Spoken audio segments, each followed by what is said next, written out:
Film शुरू होती है एवा से, जो बहुत अरसे के बाद अपने शहर वापस आई है क्योंकि उसके दो स्कूल फ्रेंड्स की आपस में एंगेजमेंट हो रही है। उसके दोस्तों में लड़की का नाम डेनिका है। इवेंट के दौरान जब वो डेनिका से नीचे खड़ी होकर बातें कर रही थी तो डेनिका का फियांसे एवा के एक्स से बात कर रहा था। एवा और उसका एक्स पहले एक दूसरे को पसंद करते थे, लेकिन किसी बात को लेकर उनका झगड़ा हो गया और वो अलग हो गई। और आज सब दोस्त इतने टाइम के बाद मिल रहे। एंगेजमेंट का फंक्शन खत्म होने के बाद चारों दोस्त साथ बैठकर बातें करते हैं। आज 4 जुलाई का दिन है और वो फैसला करते हैं कि एक पहाड़ की चोटी पर जाकर वहाँ से आतिशबाजी देखेंगे। जब वो कार में बैठने वाली होती है तो वो अपनी दूसरी फ्रेंड स्टीवी को देखते हैं। उन्होंने सोचा कि हम इतने टाइम के बाद घूमने जा रहे हैं तो क्यों ना उसे भी ले चले। पता चला कि स्टीवी एक बार में काम करती है और जब एवा उसके पास पहुंची तो वो ये कहकर इनकार कर देती है कि सॉरी, मुझे काम है तो तुम लोग चले जाओ। लेकिन स्टीवी की दोस्त कहती है कि मैं यहाँ देख लूंगी, सारा काम मैनेज कर लूंगी, अगर तुम जाना चाहती हो तो चले जाओ। वो मान गई, इसीलिए अभी लोग अपने सफर पर निकल जाते हैं। सब चट्टान की साइड पर ड्राइव करते हुए आगे बढ़ रहे, पर डेनिका का फियांसे अचानक चीख मार देता है जिससे बाकी सब बहुत डर जाते हैं। लेकिन ये सिर्फ एक मजाक था। जल्दी वो उस जगह पर पहुँचे और कार से उतर जाते हैं। डेनिका का फियांसे अजीब ही बर्ताव कर रहा था, जैसे वो आउट ऑफ कंट्रोल हो, पागल हो। अचानक उनके पास एक दूसरी कार आने लगी तब वो अपनी जगह से हटने का नाम ही नहीं ले रहा था। बाकी लोगों को उसकी इस हरकत पर गुस्सा आता है और फिर ऐन वक्त पर एवा का एक्स उसे सामने से हटा देता है। सब उसे गुस्से से देखते हैं, लेकिन दूसरी कार अपने रास्ते से हटकर बैरियर से टकरा जाती है, जिससे वो वहीं अटक गई। ये देख सब बहुत डर गए। ड्राइवर को बचाने के लिए दौड़ते हैं, जो बहुत ज्यादा जख्मी हो गया था। लेकिन कार का दरवाजा नहीं खुलता और कार आगे बढ़ती रहती है। सब उसे वापस खींचने की कोशिश करते हैं, लेकिन कुछ नहीं होता। फिर आखिरी पल में ड्राइवर डेनिका के फियांसे की शर्ट पकड़ लेता है, लेकिन उसने जल्दी से छुड़वा ली, जिससे कार पानी में गिर जाती है। एवा और स्टीवी कहते हैं कि हमें उसे बचाना चाहिए, लेकिन नीचे जाने का कोई रास्ता नहीं है। डेनिका का फियांसे पुलिस को कॉल करने जाता है। तब डेनिका कहती है कि ये सिर्फ एक एक्सीडेंट था, इतना मत सोचो। ऐसे रोड्स पर इस तरह के एक्सीडेंट्स होते रहते हैं। लेकिन एवा का एक्स कहता है कि हम यहाँ बीच में खड़े थे, हमारी गलती है। ये एक तरह से हम उसका खून ही कर रहे हैं। कुछ देर बाद डेनिका का फियांसे वापस आया, कहता है कि पुलिस आ रही है और हमें ये जगह छोड़ देनी चाहिए। एवा और स्टीवी को ये सही नहीं लगता, लेकिन डेनिका का फियांसे उन्हें मना लेता है कि वो पुलिस स्टेशन जाएंगे। एवा का एक्स कहता है कि उसे बचाना मुमकिन नहीं था, हमने कोशिश की ना, इसलिए हमें यहाँ से चले जाना चाहिए। जब पुलिस को गुजरते देखा तो वो लोग वहाँ से निकल जाते हैं। वो घर की तरफ मुड़े, जो देखकर एवा हैरान रह गई कि वो पुलिस स्टेशन नहीं जा रहे। सब घर पहुँच जाते हैं। डेनिका का फियांसे कहता है कि अब सब लोग अलग हो जाएं और इस बात को हमेशा हमेशा के लिए भूल जाएं। वो कहते हैं कि पुलिस इस मामले को देख लेगी और फिक्र करने की कोई बात नहीं। एवा को ये आइडिया पसंद नहीं आता और वो बिना कुछ कहे चली जाती है। ऐसे ही 1 साल गुजर गया। एवा फिर से अपने शहर में वापस आने लगी, डेनिका के ब्राइडल शॉवर के लिए। जी हाँ, अब उसकी शादी होने वाली है, लेकिन अपने फियांसे से नहीं बल्कि किसी और लड़के से, क्योंकि उसने उस हादसे के बाद अपने फियांसे से रिश्ता तोड़ लिया था। एवा फ्लाइट में एक लड़की से मिली जो पॉडकास्टर होती है। ये सुन करके वो भी उसी जगह पर जा रही है तो एवा उसे लिफ्ट के लिए पूछती है। एवा का एक्स गाड़ी लेकर यहाँ आया हुआ था, इसलिए दोनों लड़कियाँ गाड़ी में बैठ गयी और ये लोग वहाँ से निकल जाते हैं। डेनिका बहुत खुश हुई और एवा से काफी अच्छे से मिलती है। यहाँ स्टीवी भी आ गई, जो दोनों भी मिलती है। कुछ देर बाद डेनिका सबके साथ बैठकर उनके गिफ्ट्स को देखने लगती है। तभी एक लेटर नीचे गिरा। वो उसे खोलती है, तब अंदर एक कार्ड था जिस पर लिखा था I know what you did last summer, यानी मैं जानता हूँ कि तुमने पिछली गर्मियों में क्या किया था। डेनिका हैरान हो गई और पूछती है कि ये किसने भेजा, लेकिन कोई भी नहीं जानता था। बाद में वो उन्हें कार्ड दिखाकर बताती है कि ये सब मेरे एक्स फियांसे का काम है, क्योंकि वो पिछले साल के हादसे से पागल हो गया था और इसीलिए हम अलग हो गए। एवा का एक्स उस हादसे के बारे में बताते हुए कहता है कि जो आदमी मरा था उसकी कोई फैमिली नहीं थी। डेनिका के एक्स के डैड जो शहर के मेयर हैं, उन्होंने उस केस को हैंडल किया था ताकि उस हादसे में उनके बेटे का नाम ना आए। थी। अब वो ग्रुप डेनिका के एक्स फियांसे की जगह पर पहुंची। वो उन्हें देखकर हैरान रह जाता है। वो जब उसे लेटर दिखाने लगी तो वो डर गया। कहता है कि मेरा इसे कोई लेना देना नहीं है। रात को डेनिका जब घर पर थी तो उसे खिड़की के बाहर किसी की मौजूदगी का एहसास होता है। जब वो देखने जाती है तो उसका फियांसे पीछे से आकर उसे पकड़ लेता है। सोचता है कि शायद डेनिका को शादी की वजह से घबराहट हो रही है, इसीलिए वो उसे रिलैक्स करता है। डेनिका नहाने जाती है जबकि बाहर उसका फियांसे ड्रिंक कर रहा था। वो बाथ टब में लेटकर मेडिटेशन करती है खुद को रिलैक्स करने के लिए, और अचानक बाहर की लाइट ऑन हो जाती है। ये देख उसका फियांसे हैरान रह गया और चेक करने बाहर गया, लेकिन लाइट फिर से बंद हो जाती है। वो बड़ी गौर से अंधेरे में देख रहा था, फिर वापस आता है, लेकिन अचानक एक तीर उसके कंधे के आर पार हो जाता है। वो गिरने वाला था, लेकिन अपने पीछे वाले पिलर को पकड़कर खड़ा रहता है। डेनिका ने म्यूजिक लगाया हुआ था, इसलिए वो कुछ नहीं सुन पाती। वो नीचे गिर गया था, लेकिन थोड़ा रेंगते हुए दोबारा खड़ा हो जाता है। तब उसे पता चला कि वहाँ तो किलर आ चुका है, जो एक दूसरा एरो शूट करता है। किलर फिर उसके पास आया और अपने बड़े से हुक से उसका खात्मा कर देता है। किलर को हम नहीं देख पाते क्योंकि उसने मास्क लगाया हुआ था। डेनिका नहाने के बाद फ्रेश फील करती है। उसने सुना कि नीचे म्यूजिक ऑन हो गया है, इसलिए वो भी नीचे जाती है और देखती है एक खौफनाक नजारा कि उसके फियांसे के गले में रॉड घुसा हुआ है और ऊपर उसके खून से लिखा था, you can't erase the past, तुम माजी को नहीं मिटा सकते, जिससे वो बहुत घबरा गई। अगली सुबह सब साथ बैठे हुए थे, समझने की कोशिश करते हैं कि क्या हो रहा है। वो एक दूसरे के दोस्तों के नाम लेते हैं जो शायद पिछले साल के हादसे के बारे में जानते हो। एवा का एक्स एवा की नई दोस्त पॉडकास्टर का जिक्र करता है, जिसने हाल ही में एक किलर के बारे में पॉडकास्ट किया हुआ था, जिसे डियाना प्ले करती है। उसमें वो 1997 के कत्लों की बात करती है, जिन सब को एक ही किलर ने हुक से मारा हुआ था। अब ये जानकर कि सब जवान लड़का और लड़की को मारने वाला एक ही किलर था, हुक वाला, वो काफी चौंक जाती हैं और डर भी गए थे। लेकिन एवा कहती है कि उस पॉडकास्टर को किलर समझना पागलपन है, क्योंकि वो अभी मुझसे मिली है। अगली सुबह एवा पॉडकास्टर से मिली और कहती है कि तुम मुझे थोड़ा अपने बारे में तो बताओ। पॉडकास्टर उसे एक काफी पुराने घर में लेकर आई और पागलों की तरह बर्ताव करते हुए बार बार 1997 के कत्लों की बात करती रहती है जो उस सीरियल किलर ने किए थे। फिर वो एवा के कान में धीरे से कहती है कि किलर ने अपने विक्टिम्स, यानी जिन्हें अब वो शिकार बनाएगा, मारेगा, उनके लिए एक नोट छोड़ा है जिस पर लिखा था, I know what you did last summer, और वो उसे दिखाती भी है। वो एवा को एक प्रोफेसर लेडी और रे नाम के आदमी के बारे में भी बताती है, जो उस टाउन की हादसे के सर्वाइवर्स थे, यानी किलर से जिंदा बचने वाले 2 लोग। वो एवा को और डराती है, कहती है कि इंतजार करो, और खुद ऊपर चली जाती है। एवा मदद के लिए कॉल करती है। जैसे जैसे इंतजार बढ़ता गया, वो अचानक से किलर को अपने सामने खड़ा पाती है। उसने सोचा कि ये पॉडकास्टर है जो मेरे साथ मजाक कर रही है, लेकिन वो तो ऊपर थी। इसका मतलब कि एवा के सामने सच में वो किलर ही था। वो उस पर हमला कर देता है। तब एवा किलर के हर अटैक से बचती रहती है। वो चाकू से किलर को ही जख्मी कर देती है। फिर वो किलर के सामने चाकू करते हुए खुद को एक रूम में लॉक कर देती है। कुछ देर बाद जब उसे एहसास हुआ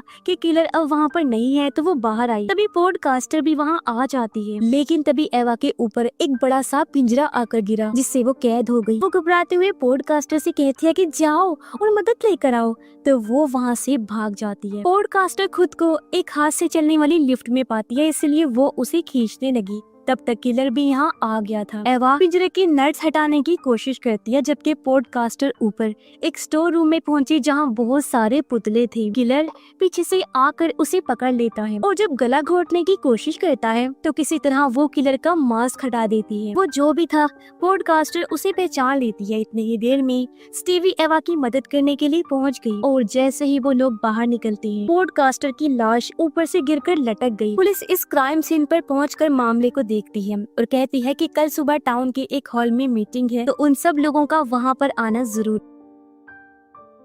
उन्हें अब समझ नहीं आता कि क्या करें, लेकिन एवा के पास एक प्लान है। वो है सर्वाइवर प्रोफेसर, जो अपने स्टूडेंट्स को पढ़ा रही होती है। जैसे वो बाहर आई, एवा उसके पास जाती है, लेकिन वो अपने पास्ट के उस हादसे के बारे में कोई बात नहीं करना चाहती। लेकिन एवा उसकी मिन्नत करते हुए मदद मांगती है। अब क्योंकि वो भी उस अजीब सूरत हाल से गुजर रहे थे, इसीलिए वो एवा की बात सुनने के लिए तैयार हो जाती है और एवा को अपने घर ले आई। एवा पूछती है, क्या आप मेरे साथ टाउन जा सकती हैं? इस पर प्रोफेसर कहती कहती है कि इसका कोई फायदा नहीं है, इसका सिर्फ एक ही तरीका है, ये पता लगाना कि ये सब कौन कर रहा है, यानी कि किलर कौन है, उसे ढूंढो। टाउन मीटिंग में पुलिस सबको बताती है कि पॉडकास्टर ने अपनी जान खुद ली है, क्योंकि हमारे पास उसकी हिस्ट्री है, जिससे ये बात साबित हो रही है कि उसका दिमागी तवाज़ुन ठीक नहीं था। ये सुनकर एवा और उसका एक्स खड़े हुए इस बात की मुखालफत करते हैं। एवा बताती है कि वो किलर नहीं है, बल्कि जब मैं उसके घर गई थी तो वहाँ किलर सच में आया था, जिसने मेरा भी पीछा किया। जो सुनकर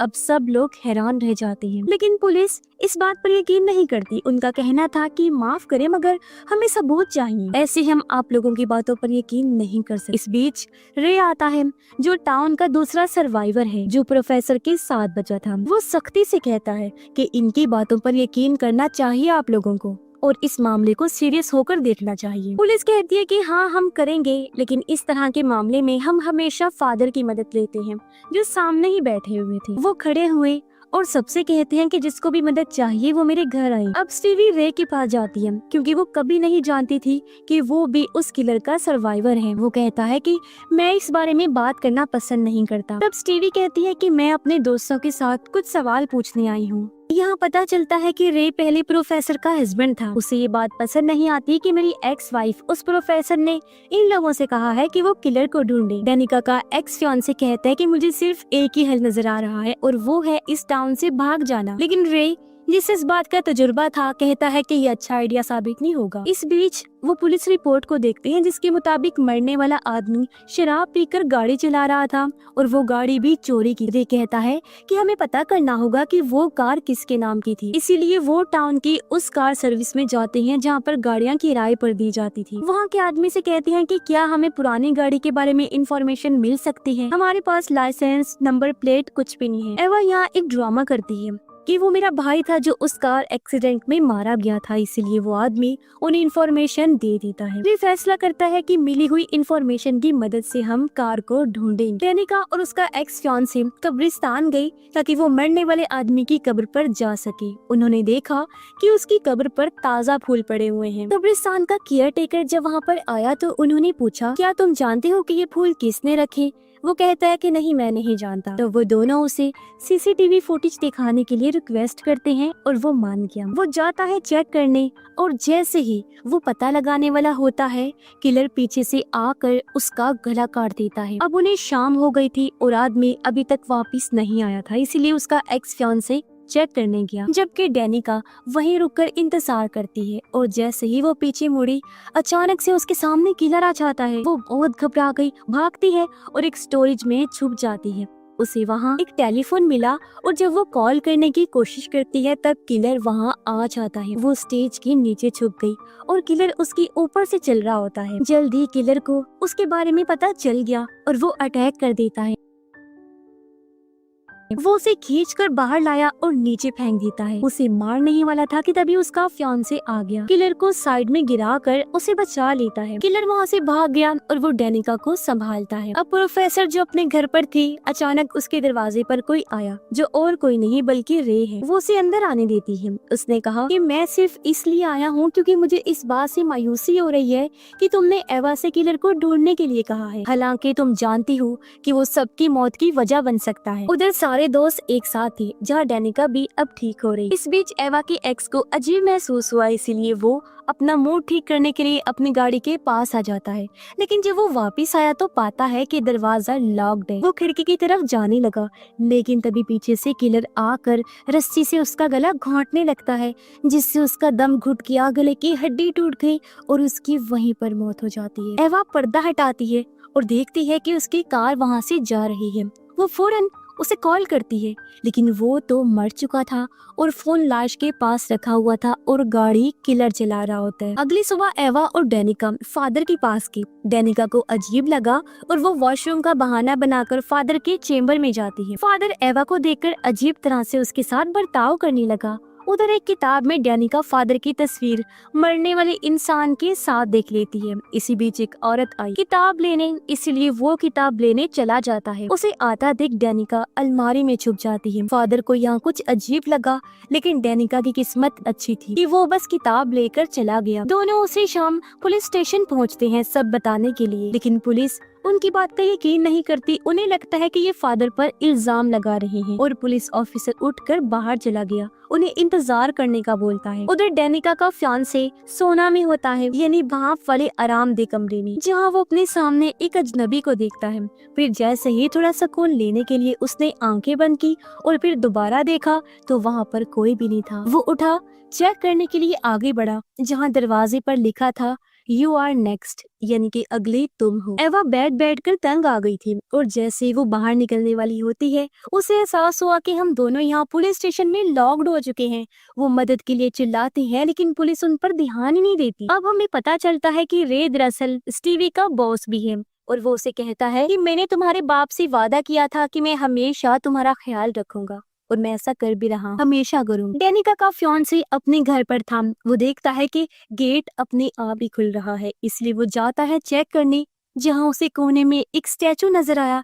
लेकिन वो ये नोटिस नहीं कर पाता कि असली किलर उसके पीछे खड़ा है, जो पलक झपकते ही चाकू से उस पर अटैक करता है। लेकिन वो किलर का मुकाबला करता है, उसे मुक्का मारता है, जिस बीच किलर ने फिर चाकू घोंप दिया। वो फिर भी किलर को दूर धकेल देता है और सीढ़ियों पर रेंगते हुए ऊपर जाने लगा। वो मदद के लिए चिल्लाया लेकिन उसके डैड म्यूजिक सुन रहे थे तो उन्हें आवाज नहीं आती। उसकी मॉम ऊपर थी, वो हाथ हिलाता है लेकिन बदकिस्मती से उसकी मॉम की नजर नहीं पड़ती।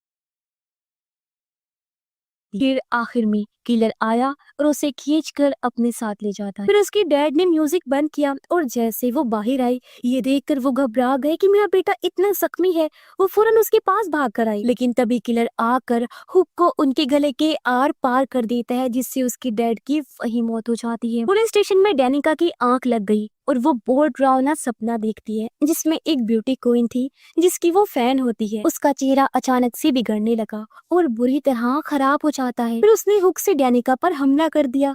ये देखकर वो डर गई, फौरन उसकी आंख खुल जाती है। पुलिस उन दोनों को छोड़ देती है और सब क्राइम सीन पर पहुंचते हैं, जहां डेनिका के फियांसे और उसके डैड का खून हुआ था और उनकी लाशें बुरी तरह वहां लटकी हुई। अपने फियांसे की लाश देखकर डेनिका बुरी तरह चिल्लाती है, रोती है। तब उसकी दोस्त उसे वहां से ले जाते हैं। रे उन्हें मशवरा देता है कि वो कश्ती के जरिए इस टाउन से भाग जाएं। इसीलिए वो एवा के एक्स की कार के पास आई, जहाँ इन्हें उसकी भी लाश मिलती है। एवा भी रोने लगती है। तब उसके दोस्त उसे भी बाहर ले आते हैं। फिर तीनों लड़कियां कश्ती में बैठकर वहां से निकल जाती हैं। पुलिस को भी फादर पर शक होने लगा, इसीलिए वो उसे गिरफ्तार करने के लिए उसके घर पर जाते हैं। लेकिन वहां जाकर वो ये देखकर हैरान रह गई कि फादर की भी मौत हो गई है। डेनिका और एवा ड्राइवर की कैबिन में थी, जहाँ उन्हें किसी चीज के गिरने की आवाज आती है। इस बीच फादर के घर पर पुलिस को एक ग्रुप की तस्वीर मिली, जहां वो मरने वाले आदमी के पार्टनर को देखते हैं, जो और कोई नहीं बल्कि स्टीवी थी। और यहाँ ये राज खुलता है कि वही किलर है जो अब उन दोनों के साथ बोट पर थी। अचानक डेनिका पर अटैक कर देती है। फिर वो उनके सामने अपना असली चेहरा दिखाती है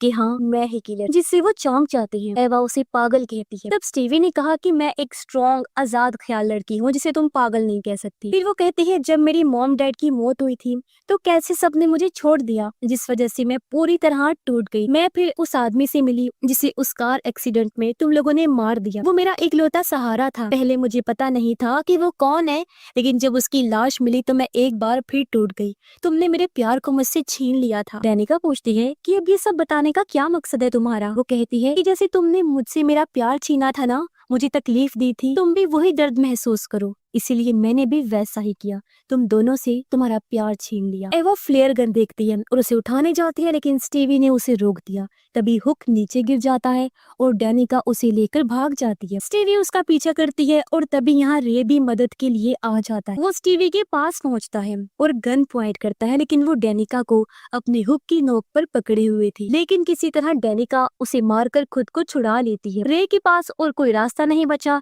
इसीलिए वो उसे शूट कर देता है और स्टीवी पानी में जा गिरती है। फिर एवा रे के साथ उसके बार में होती है। वो जब शर्ट उतारता है तो एवा ये देखकर घबरा जाती है कि जब किलर पॉडकास्टर के घर पर आया था और मैंने उस पर चाकू से वार किया था तो वही जख्म रे पर था, जिससे वो घबरा गई और वहां से जाने की कोशिश करती है। लेकिन उसे पता चला कि दरवाजा तो लॉक्ड है और तभी रे यानी कि दूसरा किलर भी हुक के साथ वहां आ जाता है उसका काम तमाम करने के लिए। एवा भागती है लेकिन वो उसके बाल पकड़ लेता है। एवा भी कम नहीं थी, मुकाबला करती है और उस पर हमला करके भागने लगी। उसने फिर खिड़की तोड़ दी और भागने की कोशिश करती है, लेकिन वो वापिस आया और उसे पकड़ लेता है, जहाँ एवा खुद को अभी भी बचाने की बहुत कोशिश कर रही थी। इसी दौरान यहाँ पर प्रोफेसर भी आ गई और जब वो बार में आती है तो एवा उसके सामने आ गई, जिस पर चाकू से हमला रे ने कर दिया था। फिर वो एवा को साइड में करके प्रोफेसर से बात करने लगा। कहता है कि स्टीवी सदमे से बाहर नहीं आ पा रही थी जब उसके पेरेंट्स की मौत हुई और फिर उस बेचारी ने